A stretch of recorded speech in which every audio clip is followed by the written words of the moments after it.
ซื้อจะได้สัก ยาเสือก เฮียนห้องไว้แล้ว ยาเสือก จะคิดว่าพนักงานที่สุดในห้อง ชีตของข่อย ฮะ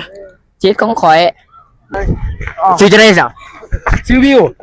เดี๋ยวจะห้องเฮียนห้องไหนล่ะ ย่านห้องมหา คิดว่าให้เราที่สุดคิดว่าให้งานที่สุดในห้อง บุจัก กูจ้าก่อน โอ้มีเหรอซื้อจะได้จ้ะ ซื้อบ่ต้องเสือก เฮียนห้องไหนล่ะ เฮียนห้องมาหา คิดว่าให้เราที่สุดในห้อง สิทายกูละ ซื้อจะได้จ้ะซื้อจะได้ ซื้อมาซื้อยังไม่ได้ซื้อยังไม่ได้ เฮียนห้องไหนล่ะ เอ้ของหาหนึ่ง คิดว่าให้งานที่สุดในห้อง ของหมูของหมูเหรอซื้อจะได้นี่จ้ะ ซื้อสมรวย เฮียนห้องไหนล่ะ ห้องมอ8กูจ้ากูซื้อเวียงวะ บุจัก เต็มซื้อไปแล้วเท่าไหร่ 0 เฮ้ยนี่ไล่กันไรนี่ซื้อจะได้จ้ะ ซื้อซุปเปอร์พอด เฮียนห้องยังน่ะ หา1แล้วเฮียนบ่หา คิดว่าให้เราที่สุดในห้อง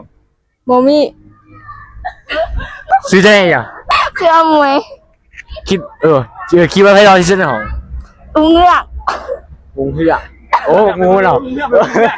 งูเหี้ยมาเอาไว้เรื่องนี้เดี๋ยวเจ้าคนซื้อมวยบ่ จัก จะซื้อไม่ได้เท่าไหร่ 100 โอ้